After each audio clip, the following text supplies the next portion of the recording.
사운드 트랙.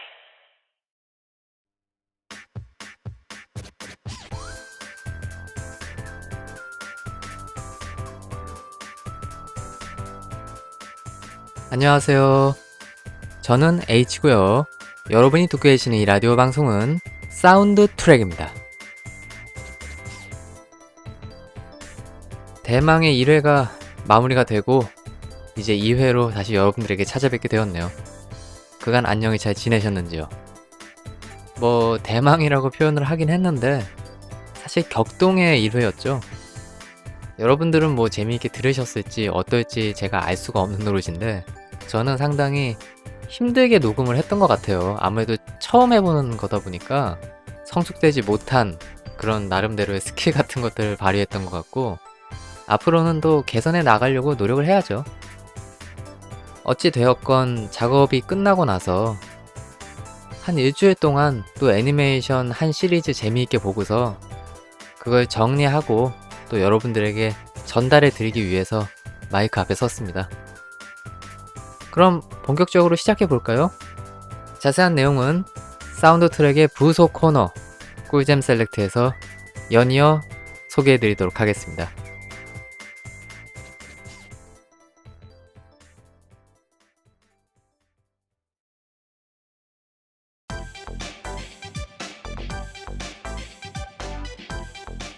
꿀같은 날에는 꿀꿀한 작품 어떠신지요? 리뷰 비스무리한 그것 사운드 트랙의 꿀잼 셀렉트 시간입니다. 저번에 찾아왔던 꿀잼 셀렉트 죽지도 않고 여러분들 앞에 다시 찾아뵙게 되었습니다. 자, 그럼 본격적으로 애니메이션 이야기 해봐야겠죠? 오늘 제가 들고 온 작품은요, 사실 제 주력적인 감상 장르는 아닙니다. 제가 평소에 잘 접하지 않는 장르 중에서 라디오상에서 소개해볼 수 있는 기회를 한번 만들어보고 싶다는 생각이 들어서 굳이 꺼내들어서 열심히 감상을 하고 그렇게 가져와 봤네요. 자, 그 장르가 무엇이냐 하면요, 바로 남성 지향적이고 어느 정도 성적 코드가 들어가 있는 하렘물 되겠습니다.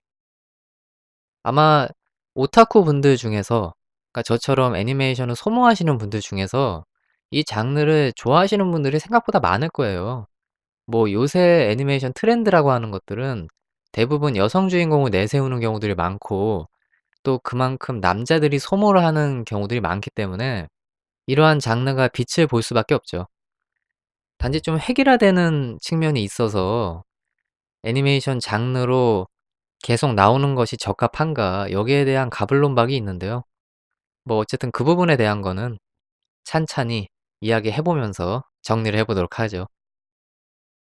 음, 혹시 하렘물에 대해서 잘 모르시는 분들이 계실까 봐 거기에 대해서 간단하게 설명을 드리는 시간을 좀 가져봐야 될 것 같은데요. 하렘물이라고 하는 거는 아주 간단하고 명확한 구도를 가지고 있습니다. 우선 남자 주인공을 한 명 내세우고요. 그리고 그 남자 주인공의 주변에 다량의 여성 주인공을 내세우는 그런 작품 구도를 가지고 있습니다. 그리고 이 여성 주인공들이 남자 주인공 하나를 좋아하거나 혹은 사랑하거나 호감의 감정을 가지고 있는 이런 묘사들이 대부분을 차지하고 있죠. 그리고 아까 말씀드렸듯이 성적인 코드가 들어가 있기 때문에 여성 히로인들을 벗기거나 혹은 만지거나 거기서 더 나아가서 뭔가 에로한 시츄레이션을 굳이 부여해서 남자들의 성적 판타지를 자극하고 충족시켜주는 그런 역할을 하는 장르 되겠습니다. 이 정도면 설명이 충분히 되었을까요? 어쨌든 설명은 설명이고요. 애니메이션이 어떤 작품인지 이제 슬슬 얘기를 해보고 거기에 대한 여러 가지 가불론박들 해보는 시간 가져봐야겠죠?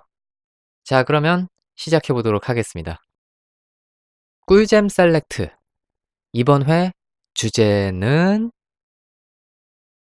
마도 학원, 그리고 하렘. 애니메이션 트리니티 세븐입니다.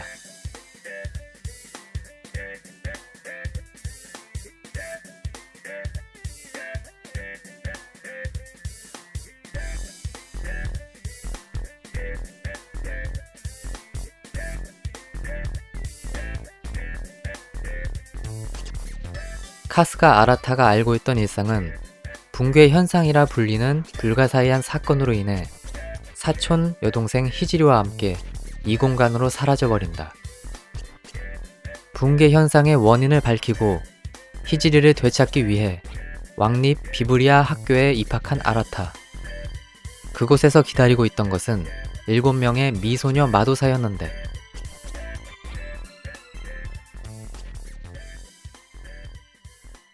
트리니티 세븐은 전형적인 하렘물의 구도를 따라가는 작품입니다. 단지 대외적인 평가가 상당히 재미있는 작품 중 하나인데 주인공의 성격이라던가 히로인들의 태도 같은 것들에 많은 분들이 주목을 하시고 그 부분이 이 작품의 특색을 더한다라고 표현하시는 분들이 많이 있어요. 그러니까 여기서 얘기하는 요점은 일반적인 하렘물의 남자 주인공 상이라던가 여성 주인공 상이랑은 조금 다른 무언가가 있다라는 것이겠죠. 이것을 대외적인 여론으로 우리들이 생각해 볼 수 있는데 하지만 저는 이 견해와 완벽하게 일치하는 의견을 가지고 있진 않습니다. 그러니까 사람에 따라서는 분명히 받아들이는 여지가 좀 다를 거예요. 그런 부분에서 제 의견은 아주 소수의 의견 같은 것으로 생각하시면 될 것 같은데 지금부터 거기에 대한 이야기들을 한번 해 보도록 하겠습니다. 이 작품을 감상하신 분들은 아마 다 공감하실 내용인 것 같은데 트리니티 세븐이라는 작품에 대해서 이야기를 하려면 사실 주인공인 카스가 아라타에 대해서 얘기를 하지 않는 한은 설명이 되지 않는 부분들이 많이 있습니다. 그리고 이 캐릭터가 가지는 고유한 분위기라는 게 있기 때문에 거기에 대해서 일단 첨언을 드려야 될 것 같아요. 우선 대외적이고 많은 분들의 주관적인 의견들이 담겨 있는 위키에 이 캐릭터가 어떻게 서술되어 있나 확인을 해 봤는데요. 내용은 대략 이렇습니다. 주인공인 카스가 아라타는 하렘물에 일반적으로 우리들이 접하게 되는 남자 주인공의 성격에서 고민이라던가 갑갑함이 빠진 캐릭터다. 이런 식으로 설명이 돼 있었거든요. 물론 그렇게 볼 만한 여지도 있다고 저는 생각을 하는데 제가 이 작품을 보면서 느꼈던 아라타라고 하는 캐릭터에 대한 감상은 사실 좀 비호감적인 측면이 많이 있었어요. 그리고 그것을 여러분들이 알기 쉽게 표현을 해 드리면 중2병 증상이 있는 입만 산 새꼴. 저는 약간 이런 식으로 생각을 했었거든요. 그런 상황이다 보니까 많은 분들이 느끼고 서술한 부분이랑 상당히 괴리를 느끼게 되더라고요. 그래서 저는 왜 제가 그런 식으로 생각을 하게 되었고 이러한 시선이 타당한 것인가 그 부분에 대해서 한번 이야기를 해 보려고 합니다. 우선 이 캐릭터가 왜 중2병으로 느껴졌나 그 부분에 대한 이야기를 하지 않을 수 없겠죠, 순서상. 거기에 대해서 이야기를 좀 하면요. 우선 첫 회에 아라타라고 하는 캐릭터랑 메인 히로인으로 분류가 되는 리리스라고 하는 캐릭터가 대면하는 장면에서부터 그 부분을 저는 느꼈는데요. 간단하게 상황을 설명드리면은 아라타라고 하는 캐릭터는 마왕의 자질이 있는, 마왕의 힘을 가지고 있는 그런 잠재력이 있는 캐릭터이거든요. 그리고 작중의 리리스는 아라타가 폭주해서 만들어낸 붕괴 현상이라고 하는 제가 이해한 바로는 세상을 입자화시켜서 검은 태양이 흡수하는 그러한 현상인 것 같았어요. 그것을 막기 위해 파견이 된 마도 학원에서 파견된 소녀라는 설정을 가지고 있었던 것으로 전 기억을 하고 있습니다. 이때 리리스는 아라타랑 대면을 하고 이런 식으로 얘기를 합니다. 아라타 본인이 붕괴 현상의 원인인데 내가 두 가지의 선택지를 주겠다. 하나는 모든 기억을 다 잃고 그냥 다른 곳에서 평범하게 살아가든지 아니면 이 붕괴 현상을 막기 위해서 아라타 본인이 리리스에게 죽음을 당하든지 이러한 선택지를 제시를 하거든요. 근데 아라타는 여기에 대한 반응이 "나는 제3의 선택지를 선택하겠다." 라고 하는 이야기를 해요. 근데 저는 이 부분이 현실적인 측면에서 봤을 때 굉장히 이상한 얘기라고 생각을 했거든요. 그러니까 물론 그 두 가지 선택지도 말이 안 되는 선택지죠, 아라타 입장에서는. 왜냐면 히질이라고 하는 사촌 여동생이 본인의 힘에 의해서 사라지는 모습을 보았고, 첫 번째 선택지를 고르게 되면 히질이 본인에 대한 기억이 다 잃어버린 상태에서 그냥 아무것도 모른 채 살게 된다고 하는 거잖아요. 그러니까 그거를 일반적인 주인공이 당연히 감내하기는 힘들 것이고, 그렇다고 해서 죽임을 당한다? 거기에 대한 것도 좀 말이 안 되는 측면이 있죠. 왜냐면 이야기가 진행이 돼야 되니까. 근데 제가 이상하게 생각한 포인트는 아라타 본인이 너무 당당해요. 사실 그렇게 반응한다는 것이 좀 미묘한 측면일 수도 있거든요. 예를 들어서 분기 현상을 막기 위해 파견된 리리스라고 하는 캐릭터가 원론주의자적인 성격을 가지고 있는 캐릭터였다고 하면 아라타는 그런 대답을 내놓자마자 오히려 죽임을 당할 수도 있는 거잖아요. "나는 분명히 두 가지 선택지를 고르라고 했다. 근데 너는 지금 무슨 말 같지도 않은 소리를 하냐." 하면서 펑 하고 그냥 쏠 수도 있는 상황이었단 말이죠. 왜냐면 분기 현상이라고 하는 게 그렇게 장난스럽게 대응을 할 수 있을 정도로 일반적으로 볼 수 있는 자연 현상이라든가 그런 게 아니거든요. 근데 아라타는 그 앞에서 떵떵거리면서 뭔가 본인이 굉장히 잘난 사람이라는 거를 어필을 하듯이 "나는 제3의 선택지를 고르겠다."라고 당당하게 표현하는 것을 보고서 '약간 중2병 기질이 좀 있는 것 같다.' 이런 생각을 좀 했습니다. 그리고 또 한 가지 포인트는 어찌어찌 그렇게 하다가 이제 마도 학원에 진학을 하게 됐어요, 아라타가. 그리고 처음에 이제 반이 배정되고 거기서 세리나라고 하는 캐릭터와 대면을 합니다. 세리나라고 하는 캐릭터는 작중에 트리니티 세븐의 한 명인 리제의 동생이죠. 쌍둥이 동생. 근데 이 캐릭터가 약간 방송반 혹은 기자 같은 느낌을 좀 물씬 풍기는 캐릭터라서 아라타에 대해서 여러 가지 질문을 합니다. 그리고 거기서 아라타랑 대면했을 때는 여자 취향에 대한 질문을 했거든요. 거기서 아라타가 반응하는 모습을 보는 게 백미인데 "나는 가슴이 큰 여자가 좋다. 그리고 예쁘면 더 좋다." 뭐 이런 식의 대답을 해요. 근데 많은 사람들과 함께 교우 생활을 해야 되고 인간관계를 만들어 나가야 되는 학교에서 맨 처음에 사람 얼굴을 보자마자, 그것도 여학생의 얼굴을 보자마자 반 전체를 상대로 그런 얘기를 했다라는 거잖아요. 이거는 상식적으로 납득이 안 되는 거죠.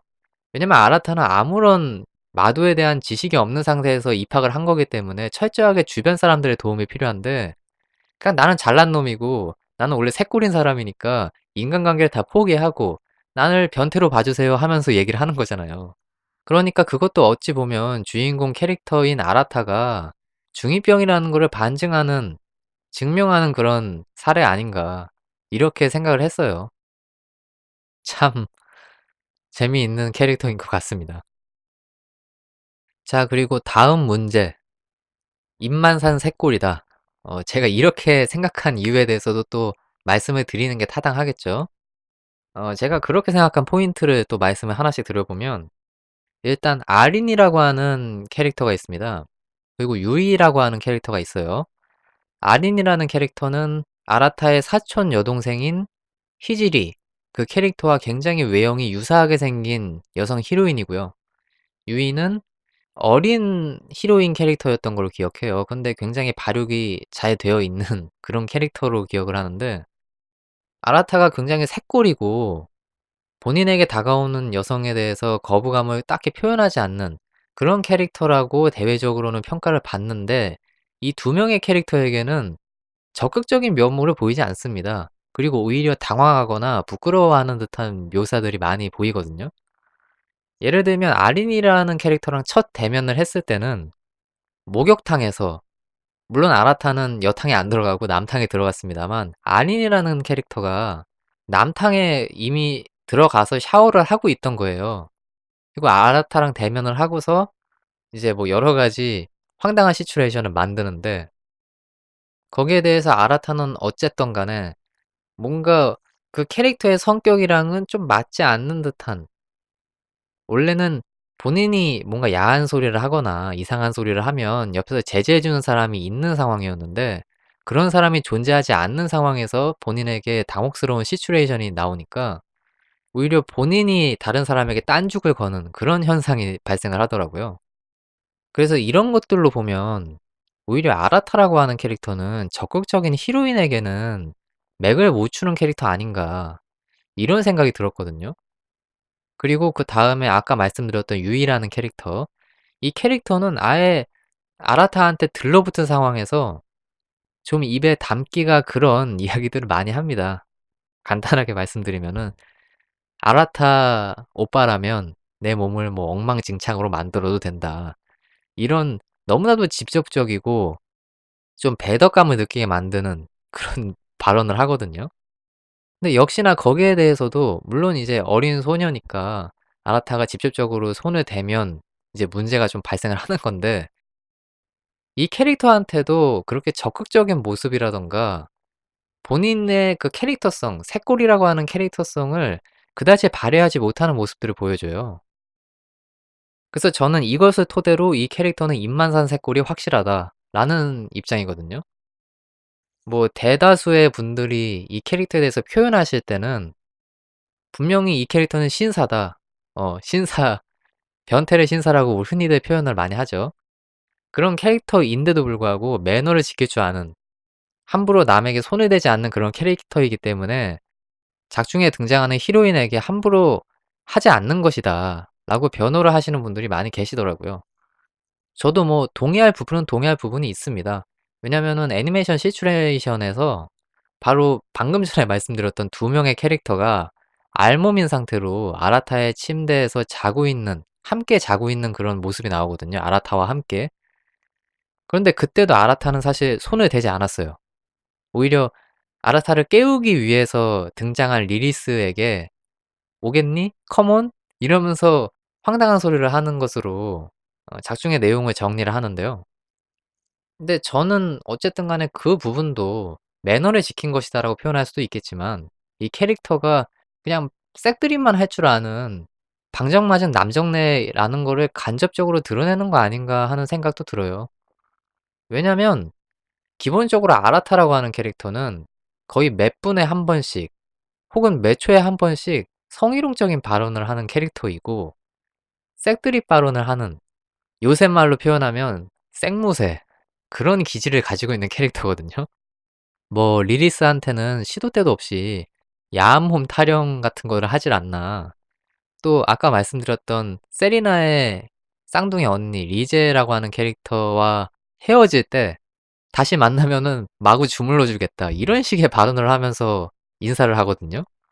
물론 그 리제라고 하는 캐릭터는 적극적인 여성상을 표현한 그 성적인 의미에서 그렇다는 겁니다. 적극적인 여성을 표현한 캐릭터이기 때문에 먼저 아라타한테 그런 식의 반언을 한 거는 사실 리제가 맞습니다만 어느 정도 감동적인 결말로 지나가야 되는데 그거를 그런 식으로 표현하는 것을 보고 마지막 인사를 그런 식으로 하는 것을 보고서 굉장히 좀 당혹스럽고 어이가 없었어요 사실. 그래서 저는 이 캐릭터가 '입만 산 캐릭터가 맞다.' 그러니까 그런 정도로 새꼬리인 캐릭터인데 정작 적극적으로 다가오는 히로인에게 매너를 지킨다라고 하는 명분으로 별다른 손을 안 댄다고 하는 거는 이 캐릭터가 생각보다 새가슴이라고 하는 거를 간접적으로 드러내는 거 아닌가 하는 생각이 들더라고요. 그리고 무엇보다 이 캐릭터가 너무 시도 때도 없이 그런 소리를 해대니까 피로감이 너무 누적이 돼요. 다른 분들은 그런 거를 못 느끼셨을지 모르겠는데 사실 남자의 입장에서 하레무를 감상할 때는 여성 히로인이 적극적인 측면을 보일 때 그런 모습을 보면서 성적 판타지를 느끼고 거기에 대해서 만족을 또 할 수 있는 그런 여지들이 생기는 거거든요. 근데 하레물에서 여자 캐릭터는 뭐 어떤지 저쩐지 모르겠는데 자꾸 주연인 남자 캐릭터가 새꼴적인 모습, 야한 소리만 계속 해대는 모습 이런 거를 듣는 거는 좀 고욕에 가까워요 사실. 그래서 저는 뭐 이런 식으로 얘기하는 게 적절할진 모르겠는데 차라리 투 러브 트러블에 나오는 리토 같은 캐릭터가 하렘물의 궁합에는 더 적절한 것 같다. 밝히는 캐릭터가 들어가는 거는 제 입장에서는 호불호의 영역이네요. 뭐 어찌 되었건 다시 돌아와서 아라타라고 하는 캐릭터랑 기존의 하렘물에 등장하는 캐릭터들이랑 비교를 해 보면 아라타는 딱 중립에 가까운 그런 포지션인 것 같아요. 가장 극단적으로 여성을 밝히는 남자 주인공이 또 있는 반면에 방금 전에 예로 들었던 리토 같이 여성을 좀 가까이 하는 것에 굉장한 부끄러움을 느끼는 남자 캐릭터도 있거든요. 그것과 비교를 해 보면 아까 뭐 대외적인 평가로 써 있던 고민이라든가 갑갑함이 빠진 캐릭터다. 어떤 한 여성 히로인을 선택해야 된다는 그런 감정적인 중압감을 어느 정도 내려놓은 캐릭터라고 볼 수가 있기 때문에 그 점이 시원시원한 느낌으로 다가오긴 하거든요. 근데 결국에는 할렘물의 특성이라고 하는 게 그리고 작품의 스토리와 설정이 바뀌지 않는 한은 장기화되면 어찌 되었든 할렘물 주인공은 고민이라든가 갑갑함이 빠질래야 빠질 수는 없는 것 같아요. 이 아라타라고 하는 캐릭터도 결국엔 나중에 열린 결말로 가든 아니면 한 히로인을 선택하든 어떠한 결말이라도 나올 거잖아요. 그런데 거기까지 가는 상황에서 이 아라타라고 하는 캐릭터가 끝까지 쿨한 면모로 우리들에게 다가올 수 있을 것인가. 거기에 대해서 한번 고민을 해볼 여지가 있다고 생각해요. 즉, 뭐, 하렘물이라고 하는 그 장르의 특성상 우리는 남자 주인공에게 답답함을 느낄 수밖에 없다. 그건 필연적이다. 이런 생각이 듭니다. 자, 다음으로 말씀드릴 부분은요. 제가 이 작품을 보면서 좀 이해가 되지 않았던 것들에 대해서 차근차근 좀 얘기를 해 보려고요. 음, 이게 어쩌다 보니까 좀 작품을 까는 느낌, 그런 식으로 전개가 되는 것 같은데, 근데 애니메이션 감상에 대해서는 빈말을 하는 것이 그렇게 옳은 건지는 잘 모르겠어요. 제가 느낀 바에 대해서 궁금한 부분에 대해서 확실하게 하고 가는 것이 감상 본연의 역할 아닌가 하는 생각이 들어서 거기에 대해서 좀 언급을 해 보도록 하겠습니다. 우선 리리스라고 하는 캐릭터의 설정적인 측면에서 좀 궁금한 게 있어요. 작중에 처음 랩이라고 하는 여성 닌자 히로인 캐릭터와 대면을 했을 때 그 캐릭터가 이런 얘기를 하거든요. "리리스는 원래 좀 얼음장 같은 느낌을 가진 여자였다. 근데 지금의 모습은 굉장히 즐거워 보인다."라고 얘기를 하는데 저는 첫 회부터 그러니까 아라타와 대면할 때부터 전혀 그런 느낌을 못 받았거든요. 혹시 여러분들 중에서 그거 받으신 분 계신가요? 물론 애니메이션만 제가 다뤄서 얘기를 하는 거기 때문에 만화에서는 그게 표현이 됐는지는 잘 모르겠어요.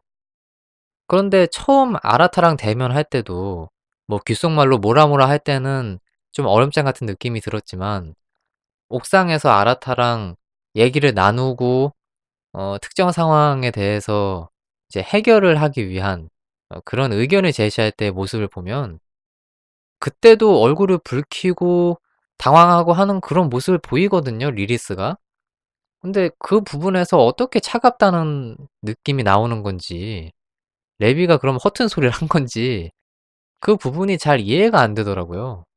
그래서 저는 앞으로 이 리리스라고 하는 캐릭터에 대한 설정이 이왕 그런 식으로 시작을 했고 거기에 대한 설정이 고정 설정이라면 충분히 좀 사람들이 이해하기 쉽고 납득하기 쉽게 표현을 해줄 필요성은 있겠다. 이런 생각이 좀 들더라고요. 그리고 또 하나의 이해 안 되는 점에 대해서 말씀을 한번 좀 드려보죠. 저는 설정 부분에 대한 말씀을 좀 드리고 싶은데 마도에 관한 것들 있잖아요. 그러니까 이 작품이 마법물을 따르고 있는 작품이기 때문에 거기에 대한 생각을 안 해볼 수가 없는데 7 개의 대제가 있고 거기에 하위 항목으로 뭐 여러 가지 것들이 나오더라고요. 뭐 정의 뭐 이런 식의 뭐 정확히 저도 기억은 안 나는데 다양한 것들을 다루더라고요. 근데 거기에 대한 분류가 정확히 어떻게 되는 거냐. 5만의 하위 항목이 왜 정의죠? 뭐 그거 말고도 하나하나 좀 미묘한 부분들이 있었는데 제가 7 개의 대제에 관한 설정을 그냥 인터넷상에서 찾아봐도 뭐 기본적으로 우리가 알고 있는 그 신화적인 측면, 설화적인 측면 거기에 대한 설명만 나오지 왜 5만의 하위 항목이 정의인지 그러니까 거기에 대한 설명이 전혀 없더라고요. 그러니까 뭔가 작가 스스로가 생각한 내용이 있는 것 같은데 거기에 대해서 납득이 안 되니까 보는 내내 좀 물음표를 그리면서 봤던 측면이 있었던 것 같습니다. 그리고 하나는 또 전투 방식에 관한 것인데요. 이것도 마도에 관한 설정이랑 일맥상통하는 거죠. 작중에 보면 세교계 대죄를 가지고 있는 리리스는 무기를 사용하는 모습을 보여주거든요. 그런데 시교계 항목에서는 이제 아키오라고 하는 여성 히로인이 있는데 그 히로인은 또 육체 강화적인 마법을 사용해서 대전을 해요. 그러니까 제가 궁금한 포인트는 이게 각 항목마다 고정된 패턴인 건지 아니면 본인들이 싸우고 싶은 대로 뭐 "나는 무기를 쓰고 싶어." 하면은 어느 항목에 속해 있더라도 무기를 쓸 수 있고 또 어느 항목에 속해 있다 해도 육체 강화 마법을 사용할 수 있고 뭐 이런 설정인 건지 그게 좀 궁금하더라고요. 근데 거기에 대한 설명이 또 자세히 안 들어가 있어서 좀 많이 아쉽다는 생각이 들었습니다. 또 작중에 아라타가 프로세스라고 하는 일련의 마법을 쓰기 위한 과정을 다 이수를 하면 타인의 마법을 카피할 수 있다라고 하는 능력이 있는데 거기에 대한 부분도 그냥 번갯불에 콩 구워 먹듯이 갑자기 뭐 "나 프로세스 완료됐대." 근데 또 어떤 부분에선 완료가 안 됐대. 이런 얘기를 하니까 그 부분도 도대체 무슨 얘기를 하는 건지 잘 모르겠더라고요. 그래서 그런 부분에 대한 설정이 조금 더 보는 독자의 입장에서 알기 쉽게 혹은 체계적으로 설명이 될 필요성은 있겠다. 이런 생각이 들었습니다. 그럼 뭐 "어떤 식으로 설명을 하란 얘기냐?"라고 역질문을 하실 수도 있을 것 같은데 사실 마법물을 제가 많이 접해 보진 않다 보니까 거기에 대한 정확한 답변을 제시해 드리기 좀 힘들어요. 단지 제가 이상적으로 생각하는 어떤 능력자 배틀물 같은 형식을 생각해 보면 아주 간단한 설정에서 출발해서 그 설정을 확장하는 것이 독자들이 이해하기에 가장 편한 부분이라고 생각을 하거든요. 뭐 가령 예를 들면 원피스 같은 것들. 그거는 아주 간단 명료하잖아요. 열매를 먹으면 거기에 대해서 특정 어떤 사물이라든가 동물, 자연적인 능력을 가지게 되고 그거를 응용해서 싸우는 거다라고 하는 설정인데 뭐 루피만 봐도 딱 직관적으로 우리들이 생각해 볼 수 있는 거잖아요. 얘는 고무인간이니까 고무 기술만 쓴다. 또 쟤는 뭐 동물계 능력인데 말 관련 능력이면 말 관련 기술만 쓴다. 이런 식으로 직관적인 부분들이 있잖아요. 그리고 이제 거기서 확장돼서 나아가는 개념이 뭐 팩이라든가 혹은 기어 같은 것들 이런 부분인 거죠.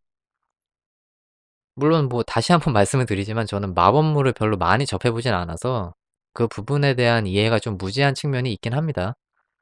하지만 제 입장에서 마법물이 다 이렇게 좀 난해하고 설명이 부족한 그런 장르라고 한다면 앞으로도 그렇게 재미있게 볼 수는 없을 것 같더라고요. 그래서 좀 그 부분이 '애니메이션을 순수하게 즐기는 입장에서는 아쉬웠다.'라고 하는 그런 말씀을 좀 드려 봅니다. 자 그리고 다음 부분인데요.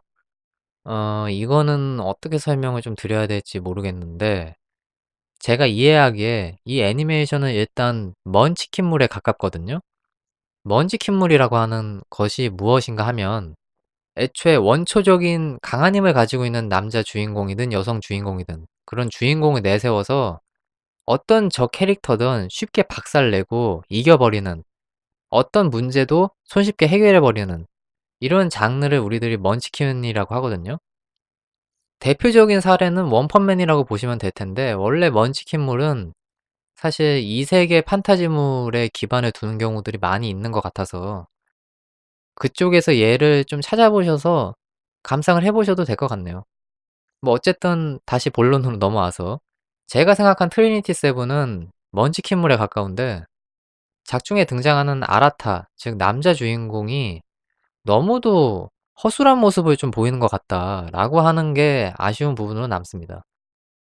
폭발적인 재능을 가지고 있는데 모든 전투를 거의 히로인한테 의존하던가 아니면 마도서에게 거의 다 시키고 의존하는 이런 모습들을 보이거든요. 그러다 보니까 가장 중요한 요점은 전투 씬이 그렇게 재미가 없어요. 그냥 마법 몇 번 쾅쾅 쓰고 싸우다가 노가리 까고 이게 적절한 표현인지 잘 모르겠는데 진짜 엄청나게 떠들어댑니다. 말을 하면서 전투시다운 전투씬을 거의 볼 여지가 없었어요. 애니메이션 상에서 그게 굉장히 아쉬웠는데 제가 이해한 아라타의 모습은 그냥 단순히 에너지를 응축하고 있는 탱크 같은 느낌? 약간 그런 느낌에 가까웠었어요. 아 참 여기서 얘기하는 탱크는 전투에 사용하는 전차를 얘기하는 게 아니라 물탱크 같은 그런 저장 용기 같은 걸 얘기하는 겁니다. 아라타라고 하는 캐릭터 스스로는 사실 굉장히 좀 무력한 모습들을 많이 보여줘요. 이 캐릭터가 진짜 마왕 후보가 맞는 건지 막 그런 생각이 들 정도로 전투에 있어서 주도적인 모습을 못 보여주는 그런 부분들이 너무 많습니다. 근데 그렇다고 해서 본인이 부족하니까 '성장형 주인공의 포지션을 같이 가지고 나간다.'라고 생각을 해 보면 또 그렇지도 않다는 게 문제점이에요. 아라타라고 하는 캐릭터가 작중에서 뭔가 훈련을 하고 공부를 하는 모습이 거의 등장하지 않기 때문에 이 캐릭터의 성장이라고 하는 부분이 전혀 느껴지지 않고 그냥 히로인들이랑 입씨름하는 애니메이션 같은 느낌. 그 영역을 벗어나지 못하고 있기 때문에 참 보는 입장에서는 아쉬움으로 많이 남더라고요. 그리고 이미 아라타가 먼치킨스러운 모습이 있는데 그 위에 학원장이라고 하는 캐릭터. 그 학원장은 팔라딘이라고 하는 뭐 어떤 마도의 영역에 도달한 것 같던데 이 캐릭터는 싸움에 거의 관여를 안 하거든요. 충분히 모든 사태를 깔끔하게 해소할 수 있는 실력을 가진 사람이라는 생각이 들 정도 묘사가 있는데 정작 적극적으로 개입하는 모습이 없고 또 작중에서 이런 얘기가 나옵니다. 팔라딘끼리 싸우면 세계가 멸망할 정도의 큰 사건이 생길 수 있다.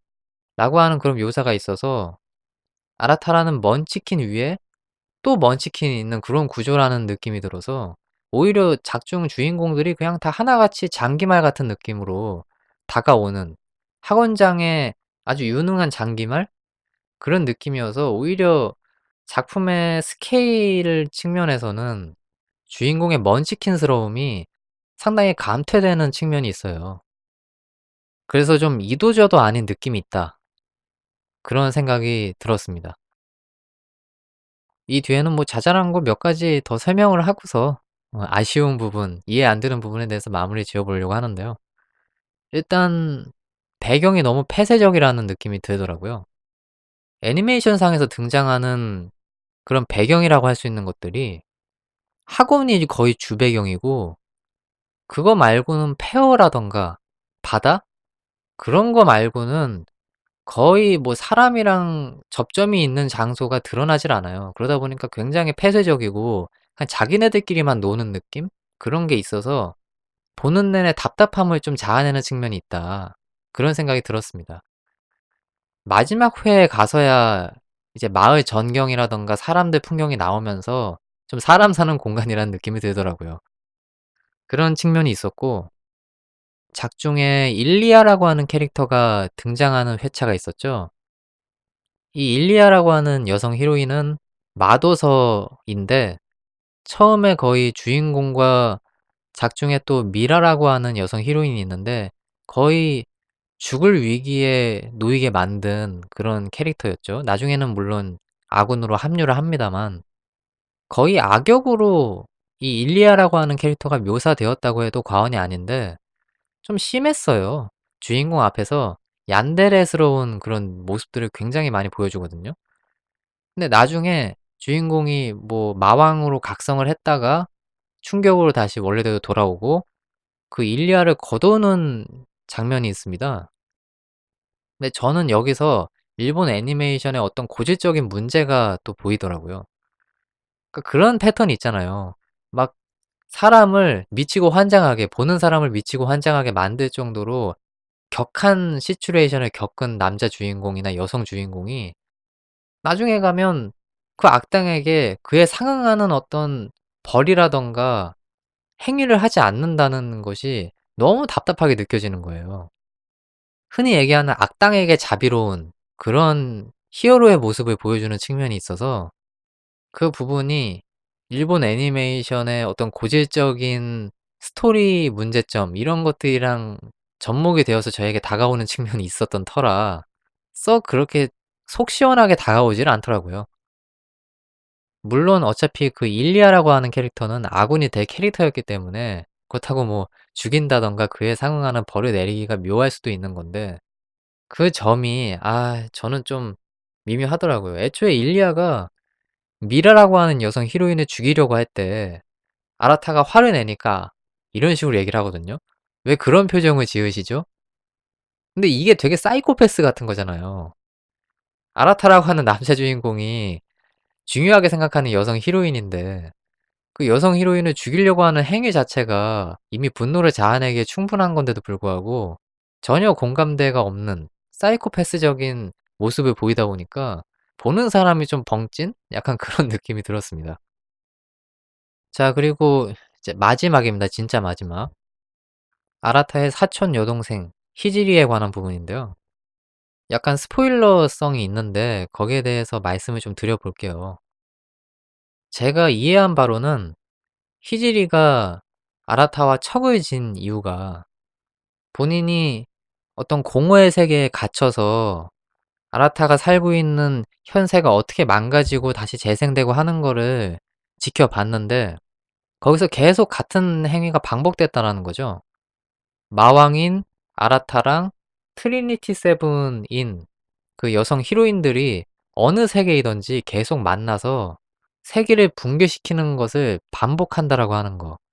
그러니까 히지리는 그 굴레를 끊기 위해서 아라타랑 척을 지고 이 세상을 새롭게 리메이크 하려고 하는 세력이었는데 그런데 왜 이 히지리가 속한 세력이 악의 마도사인 거죠? 제가 생각했을 때 계속 파괴되고 재생되고 파괴되고 재생되고 하는 그 현상 자체가 전혀 정상적으로 보이지 않고 아라타라고 하는 캐릭터가 그 원인이라고 하면 오히려 히지리가 속한 세력이 악의 마도사가 아니고 정의 마도사 아니에요? 그러니까 잘 모르겠습니다, 사실. 악의 마도사라는 네이밍이 흑마법을 쓴다는 입장에서 악의 마도사라고 쓴 건지. 근데 그러면 흑의 마도사 아니에요? 암의 마도사나? 뭐 그런 식으로 설정돼야 되는 거 아니에요? 근데 어째서 지금 주인공이 속한 포지션이 정상적이고 정의로운 포지션인 것처럼 돼 있고 왜 히지리가 이 세상을 바로잡으려고 하는데 그리고 그 세력이 왜 악의 마도사로 분류가 돼 있는 건지. 그러니까 거기에 대해서도 전 솔직히 납득이 좀 잘 안 되는 측면들이 있어 가지고 막 이렇게 좀 약간 찝찝한 느낌이 들더라고요. 거기에 대해서 그렇다고 뭐 속 시원히 이해를 할 여지도 없고 또 그렇다고 제가 그거를 이해하기 위해서 만화를 또 일일이 찾아본다든가 그러는 것도 좀 무리가 있다고 봤거든요. 왜냐하면 전 라디오를 해야 되는 입장이니까 너무 그 외부의 의견에 노출이 되면 제 본연의 의견이 사라질 수가 있어요. 그래서 철저하게 애니메이션만 보고 거기에 대해서 이해한 내용을 위주로 라디오상에서 언급을 하는 건데 그 부분이 굉장히 좀 미묘하고 이상하게 느껴지더라고요. 아니 히지리는 정의 마도사인데 왜 악의 마도사로 얘기를 하고 있는 건가? 그리고 진짜 히지리 편에 있는 캐릭터들이 다 그럼 악한 캐릭터들인가? 막 이런 생각이 들면서 혼란스럽더라고요. 어쨌든 그러한 부분이 있었던 것 같습니다. 자, 그러면 지금까지 너무 불평, 불만이 많았는데요. 이거는 그냥 개인적인 호기심들, 그리고 저 스스로가 좀 모자라서 이해가 안 됐던 측면이다라고 생각해 주시고, 다음으로 좀 넘어가 보도록 하겠습니다. 지금까지 트리니티 세븐을 좀 너무 까는 듯한 느낌이 있어서 마음이 좀 무거웠는데요. 이번 마지막 포인트에서는 이 작품의 긍정적인 측면들, 제가 느낀 긍정적인 측면들에 대해서 한번 이야기를 좀 해보도록 하겠습니다. 우선 제가 가장 이 작품의 설정에서 마음에 들었던 거는 마도라고 하는 것, 그리고 그 테마를 정하는 부분에 있어서 이 작품에 등장하는 사람들이 어떠한 시선을 가지고 있느냐였는데요. 여기서 소개하는 바는 그런 내용이었어요. 자신과 가장 동떨어진 테마를 고르는 것이 일반적인 마도 테마 선택 과정이다. 이러한 정리였는데 저는 굉장히 일리가 있고 '괜찮은 접근 방식이다.' 그런 생각이 들었어요. 그러니까 보통 그렇잖아요 사실. 자기한테 가장 결핍되어 있는 부분에 대해서 궁금증을 가지게 되는 측면이 있으니까 그 요소를 작품상에 잘 녹여낸 거라고 생각했어요. 근데 동시에 또 미묘하게 느낄 수 있는 거는 본인이 잘하는 거를 더 알고 싶을 수도 있잖아요. 근데 작품에서는 거의 고정적으로 본인에게 결핍되어 있고 본인이랑 거리가 먼 테마를 학습하는 것이 일반적이라고 이제 표현하는 부분이 있어서 뭐 이러니 저러니 해도 근데 저는 이 설정이 굉장히 타당하고 재밌고 흥미를 유발할 만한 설정이다. 이렇게 이해를 했습니다. 일단 이 부분은 이렇게 짚고 넘어가고요. 그리고 또 한 가지는 작중에서 등장하는 히로인 미라에 대한 이야기를 좀 해야 될 것 같은데요. 제가 아까 전에도 언급을 했었죠. 일리아라고 하는 마도 서를 이제 동료로 받아들일 때 나온 에피소드인데 그 에피소드를 기점으로 미라라고 하는 캐릭터가 180도 달라지는 것을 보면서 이 작품의 스토리 중에서 가장 히로인의 성격을 극명하게 바꾸고 또 스토리적으로 치밀한 포인트였다라는 생각이 들더라고요. 잠깐 좀 첨언을 드려야 될 텐데 미라라고 하는 캐릭터의 정의를 간단하게 말씀을 드려보면 츤데레라고 보시면 됩니다.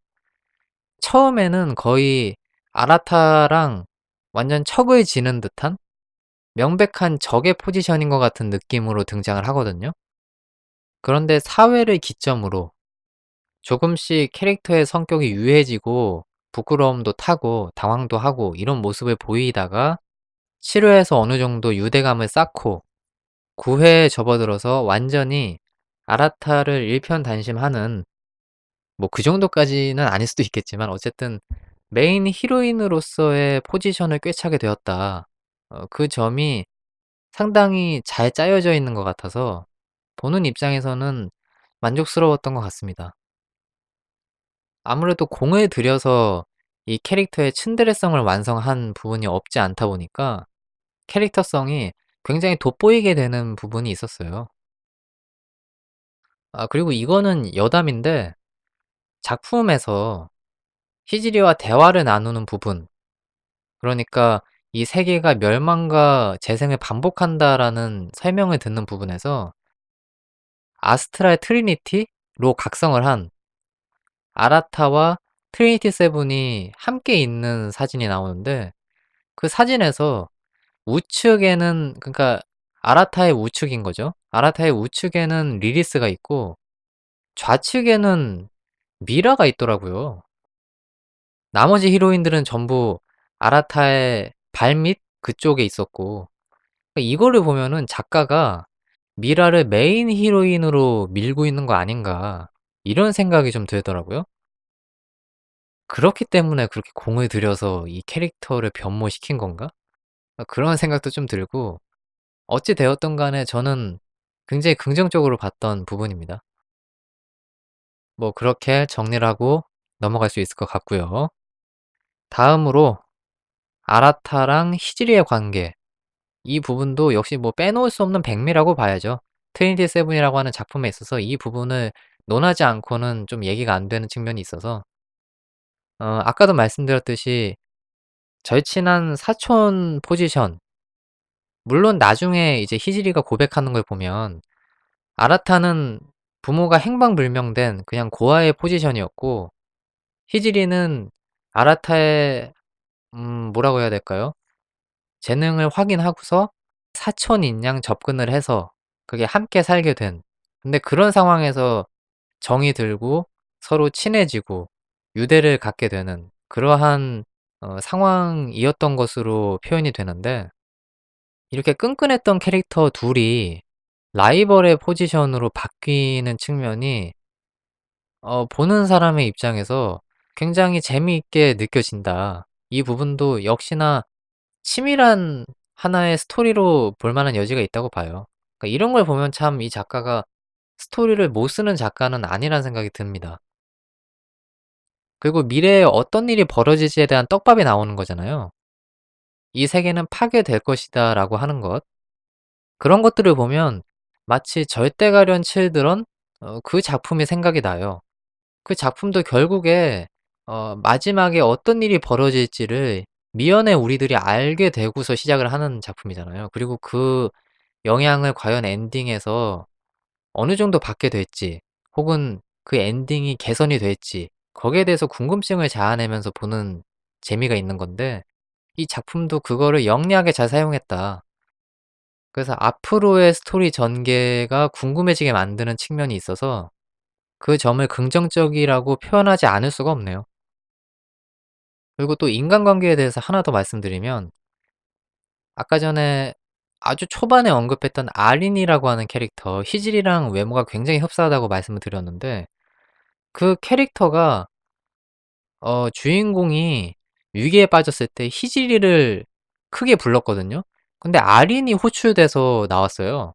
그리고서 아린이 스스로 얘기를 하길 서방님이 서방님은 아라탈 얘기하는 겁니다. "서방님이 나를 크게 불러줘서 내가 그 영향으로 이 장소에 호출이 된 것 같다." 이렇게 표현을 하는데 과연 희질이랑 이 아린이라고 하는 캐릭터는 어떠한 연관성이 있는 캐릭터인지 그게 굉장히 궁금하게 또 다가오는 측면이 있어서 이 부분도 떡밥이죠. 저는 뭐 사실 떡밥을 너무 남발하는 작품도 그렇게 좋은 작품이라고 생각하진 않는데 이 세 가지의 요소는 굉장히 작품을 궁금하게 만드는 그런 잠재력을 가진 주제여서 작가를 평가할 때 굉장히 긍정적으로 말할 수 있는 요소다. 그렇게 정리를 하고 싶습니다. 자 그럼 뭐 여기서 이제 슬슬 마무리해야 될 것 같은데 그러고 보니까 한 가지만 더 말씀을 드릴게요. 제가 아까 전에 이해 안 되는 점, 아쉬운 점 얘기할 때 "이 작품 너무 전투가 재미없다."라고 말씀을 드렸잖아요. 근데 작가가 전투씬을 못 만드는 사람은 확실히 아닌 것 같아요. 그런데 왜 그렇게 전투씬을 재미없게 만드는지는 모르겠는데 11회 겁니다. 거기서 닌자 소녀 랩이랑 셀이나 그리고 적 캐릭터로는 루그라고 하는 여성 캐릭터가 나오는데 그 캐릭터들이 전투를 펼치는 장면이 저는 이 작품의 12회 중에서 가장 재밌었어요. 진짜 한순간도 시선을 떼지 않고 보게 될 정도로 박진감 넘치고 영리하게 싸우는 모습들 그런 것들이 나와서 흥미를 좀 많이 자아내는 측면이 있더라고요. 그러니까 이런 걸 보면 이 작가가 확실하게 전투씬을 못 만드는 사람은 아닌데 왜 그렇게 참 전투씬이 재미가 없었을지 그거를 잘 모르겠더라고요. 예. 뭐 어쨌든 그런 긍정적인 측면과 아쉬움이 공존하는 마지막 사례를 예로 좀 들어 놓고 이제 마무리를 지어 볼까 합니다. 아 사실 제가 할렘물이라든가 마법사가 나오는 그런 종류의 작품을 많이 접해 보질 않다 보니까 이번 꿀잼 셀렉트에서는 좀 본질을 짚는 얘기들을 많이는 못한 것 같아요. 저번 1회 같은 경우는 중심이 되는 어떤 이야기들을 들고 나와서 거기에 대해서 여러 가지 얘기들을 해볼 수가 있었잖아요. 한 가지 주제에 온전히 시간을 쏟아서 얘기할 수 있었는데 이번 트리니티 세븐의 꿀잼 셀렉트는 듣는 분들의 입장에서는 조금 난잡하게 느껴질 수도 있겠다. 그런 생각이 좀 드네요. 그래서 좀 아쉬운데 뭐 이것도 제가 할렘물이라든가 마법물을 계속 학습하게 되면 뭐 긍정적으로 바뀌겠죠? 예 그럴 거라고 믿어 의심치 않습니다. 자 어쨌든 들어 주셔서 정말 감사하고요. 꿀잼 셀렉트는 여기서 마무리하고 다음 코너에서 연달아 또 등장해 보도록 하겠습니다.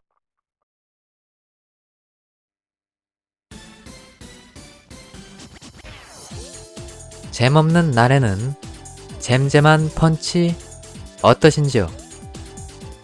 비판 비스무리한 그것 사운드 트랙의 노잼 셀렉트 시간입니다.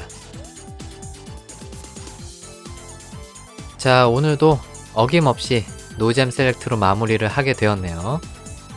아까 꿀잼 셀렉트에서 그 마무리할 때도 그런 말씀 드렸지만 너무 좀 혹평 위주로 얘기를 한 것 같아서 좀 아쉬운 감이 있는데, 그럼에도 불구하고 노잼 셀렉트는 정석으로 갈 수밖에 없습니다. 자, 그러면요 이제 본격적으로 시작을 해봐야겠죠. 언제나처럼 말씀을 드리는데, 제가 노잼 셀렉트에서 대외적인 여론으로 가지고 오는 곳들은요, 대형 커뮤니티의 애니메이션 글이라던가 댓글, 그리고 블로그 리뷰글, 이런 것들에서 각각의 약간 부정적일 수도 있는 그런 여론들을 가지고 옵니다. 자, 그러면 이제 슬슬 시작을 해봐야겠죠? 애니메이션 트리니티 세븐을 감상한 당신, 무슨 생각하니?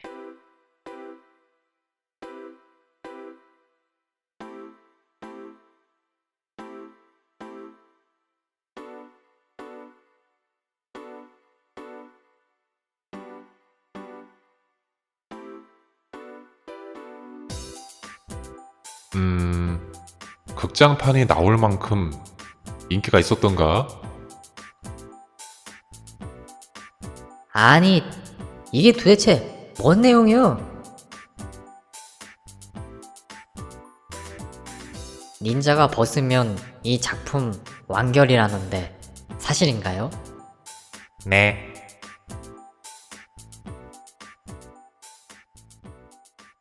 예, 잘 들었습니다. 이것이 바로 당신네들의 시선이었습니다. 자, 그럼 하나하나씩 좀 따져보면서요, 이야기들 한번 해보도록 하죠. 자, 첫 번째 시선은요, 극장판이 나올 만큼 이 작품이 인기가 있었던가? 라고 하는 의견이었습니다.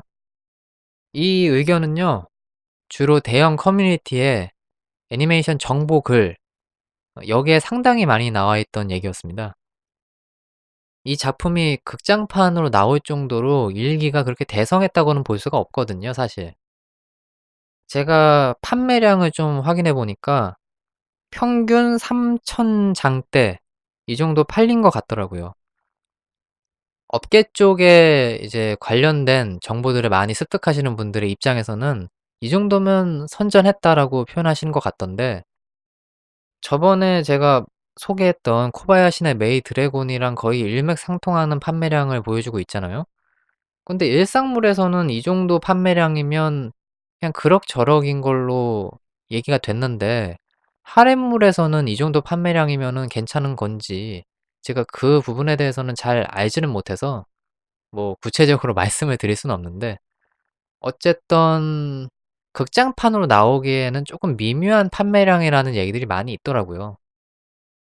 그리고 그 극장판도 그렇게 평이 좋지는 않은 것 같았습니다. 뭐 대다수의 분들이 재미없다라는 의견을 많이 남겨주셨고, 좀 극단적으로 말씀하시는 분들은 진짜 더럽게 재미없다고 댓글이나 뭐 이런 데서 성토하시는 분들이 많이 있더라고요. 그리고 그분들이 까시는 것들이 뭐 스토리라던가, 그리고 너무 전투씬이 매가리가 없고 재미가 없다. 저랑 아까 전에 얘기했던 의견, 그것과 일맥상통하는 측면이 있죠. 근데 가장 중요한 마이너스 포인트는 극장판임에도 불구하고 작화의 상태가 일기 애니메이션이랑 크게 다르지 않다라는 점이었다고 많이들 얘기를 하더라고요. 보통 극장판은 작화를 좀 때깔이 좋게 새롭게 그리는 경우들이 많이 있잖아요. 근데 이 작품은 그런 상황이 아니다 보니까 그냥 1시간짜리 OVA 보는 느낌? 그런 식으로 많이들 생각하시는 것 같더라고요. 그래서 이게 '앞으로 다시 회생할 수 있는 여지가 있겠느냐.'라고 많이들 좀 얘기를 하시는 것 같던데, 정말 놀랍게도 2기 극장판 소식이 나왔어요. 최근에 찾아보고 저도 알았는데 상영회 개최를 한다는 소식도 있고 뭐 그렇더라고요. 상영회는 참고로 11월 30일 날 한다고 합니다. 관심 있으신 분들은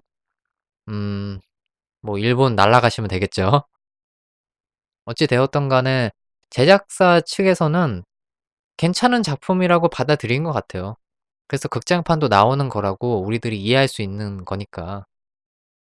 그래서 저는 부디 이 작품이 2기 극장판이 대성해서 애니메이션 2 기를 볼 수 있기를 바랍니다. 근데 진짜 2기 볼 수 있길 바랄 수밖에 없는 부분이 뭐 할애물이니까 남성의 성적 판타지를 충족한다 이것 말고도 그 애니메이션을 보면 아무래도 히로인들이 소집되는 그 과정 자체를 1 기에 거의 꽉꽉 들어차게 구성할 수밖에 없는 노릇이었기 때문에 스토리가 굉장히 빠르게 전개되는 느낌이 있어요. 그리고 사실 우리들이 보고 싶어 하는 부분은 히로인들이 어느 정도 제자리를 찾고 서로 함께 융합되어서 연대 의식을 가지고 농담 따먹기 열심히 하고 그러한 모습을 2기 애니메이션에서 좀 정돈된 모습을 보길 바라는 거잖아요. 그러니까 저도 애니메이션을 다 본 입장에서는 이 캐릭터들이 서로 관계를 형성해 나가는 그런 과정들 그런 거를 좀 진득하니 보고 싶다는 생각이 들더라고요. 그래서 저는 2기 극장판이 잘 되길 응원하도록 하겠습니다. 자, 두 번째 시선은요. 도대체 이게 뭔 소리를 하고 있는 애니메이션인지 모르겠다. 이런 식의 시선이었습니다.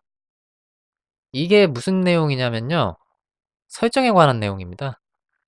제가 아까 전에 한 차례 얘기를 하긴 했는데 대외적인 여론에 있어서 부정적으로 감상하시는 분들은 거의 저랑 일맥상통하는 부분들이 있는 것 같더라고요. 설정이 사실 무슨 얘기를 하고 싶은 건지 모르겠다. 이런 식의 말씀을 하시는 경우들이 꽤나 있었습니다. 일단 많은 사람들이 대외적으로 평가하는 내용을 좀 확인해 볼 필요성은 있겠는데요.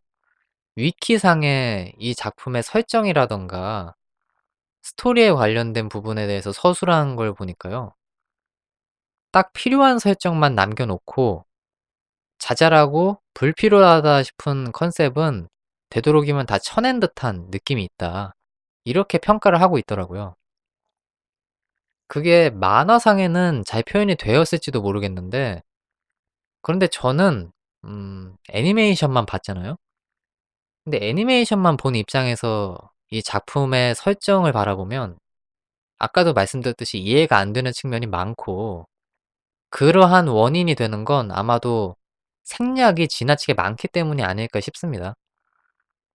뭐 아까 전에 말씀드렸던 7 개의 대죄라든가 뭐 프로세스 관련된 것들 그 마법에 관한 기본 베이스 설정 그런 부분들이 이해가 쉽게 설정이 돼 있고 설명을 하고 있는 작품은 확실히 아니라서요. 보는 사람들이 직관적으로 이해하기는 좀 힘든 부분들이 많이 산재해 있다. 그렇게 말씀을 드릴 수가 있겠습니다. 그리고 뭐 좀 여타 다른 의견을 하나 말씀을 드리면 이 작품의 스토리적인 측면도 사실은 진행이 활발하게 되는 듯한 느낌은 아니다라는 의견도 많이 있더라고요. 뭐 가령 예를 들면 히로인들이랑의 관계 설정에만 중심을 뒀지 어떤 스토리의 진행 이런 부분에 대한 것이 많이 생략이 돼 있는 것 같다. 그런 의견이 있었고 또 그러다 보니까 진도가 안 나가니까 정체된 듯한 느낌이 강하게 드는 작품이었다. 스토리적인 정체 이런 부분을 말씀을 하신 거겠죠. 그러한 비판 여론도 있어서 결론적으로 제가 말씀드리고 싶은 거는 저도 어느 정도 동감하는 측면이 있다는 거. 이미 제가 워낙에 꿀잼 셀렉트에서 과하게 깠기 때문에 그 점은 뭐 굳이 제가 인증을 하지 않아도 문제는 없겠죠? 뭐 그러한 감상을 남겨주신 분들이 계셨습니다. 이제 슬슬 마지막 시선으로 넘어가야 되겠는데요. 닌자가 벗으면 이 작품 완결이라는데 이런 의견들. 사실 이거는 뭐 일종의 트리니티 세븐을 접하는 오타쿠들의 밈 같은 거예요. 그래서 뭐 그냥 재미로만 감상하면 되는 부분이라고 보는데 이 얘기가 나온 포인트를 우리들이 잘 짚을 필요성이 있어요. 그러니까 애초에 이 작품이 철저하게 남성의 성적 판타지를 소모하는 그런 용도로만 인상 깊게 남았지 다른 부분에서 인상 깊지 않다는 의견을 반증적으로 나타낸 걸 수도 있거든요. 왜냐면 닌자가 벗으면 작품 끝이다. 닌자가 아직 안 벗었잖아. 막 거기에 대한 어떤 남성 특유의 욕망 같은 게 표출된 그런 의견이라고 볼 수도 있다. 저는 그렇게 생각을 하고 일단 그렇게 접근을 해 나가겠습니다. 예. 제 시선이 정확한가요, 그런데? 저도 갑자기 좀 혼란스러워지는 그런 부분이 있는데요. 어쨌든 스토리를 보면 지금까지 랩이라고 하는 닌자 히로인 랩이라고 하는 캐릭터가 아라타의 탈이 관련된 힘, 그러니까 이거는 마력을 무력화시키는 능력이라고 보시면 됩니다. 무장 해제의 의미가 있다고 생각하시면 되겠죠. 이 부분에 있어서 한 번도 아직 탈의가 된 적이 없는 히로인이기 때문에 거기에 대한 감상이라고 보시면 될 것 같아요. 근데 그 점이 저는 오히려 좋다고 생각했습니다. 왜냐면 이 캐릭터는 작품에 등장할 때부터 훌륭한 조력자의 포지션으로 주인공을 돕는 그런 캐릭터이고, 그러한 상황이다 보니까 심하게 망가지는 경우가 거의 드문, 뭐 단순히 개그씬 같은 데에서 웃긴 표정 아니면 맹한 표정 이런 걸 짓는 경우는 있지만, 이 캐릭터가 본연의 캐릭터를 확실하게 망각하고 망가지는 경우는 지금까지 거의 없었다라고 보는 게 맞을 정도로 작품상에서 그 색을 확실하게 하고 있는 캐릭터인데, 만약에 이 캐릭터가 탈의를 하게 되면, 그러니까 아라타한테 완전히 마음을 주는 듯한 묘사, 뭐 혹은 뭐 신체적인 것도 그렇고 그런 묘사들이 나오게 되면 저는 오히려 이 캐릭터에 대한 대중의 평가가 반감될 여지가 있다. 그래서 별로 좋은 접근이 아니니까 내가 만약에 작가라면 그렇게 하지 않을 것이다. 라고 하는 의견이거든요. 왜냐면 사실 처음이 어려운 거지, 한번 이 캐릭터의 본연의 성향이 깨지게 되면 그 뒤에는 망가지는 포인트를 계속 만들기가 쉬워져요. 그리고 그게 이 캐릭터의 아이덴티티를 해칠 것이 분명하니까. 저라면은 아마 이 캐릭터를 엔딩까지 신비로운 느낌으로 계속 끌고 나가지 않을까 싶습니다. 근데 뭐 확실히 남자의 입장에서는 서비스 컷이 없다는 거는 조금 미묘할 수도 있겠죠. 왜냐면 애초에 이 작품이 하렘물이니까. 이 캐릭터에게 그런 걸 기대하시는 분들은 아마 지금 환장하고 계시지 않을까 그런 생각도 듭니다.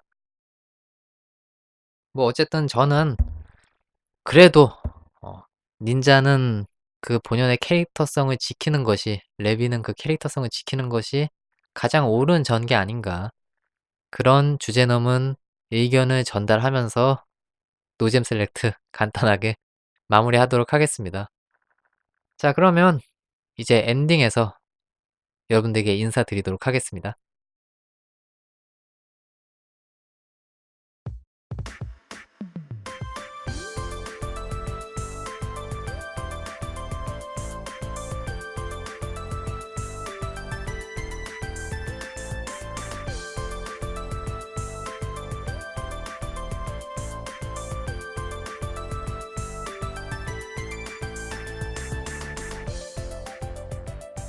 슬슬 이제 마무리해야 될 시간이 돌아왔네요. 길고 긴 녹음의 여정, 이제 저도 마무리하게 돼서 홀가분합니다.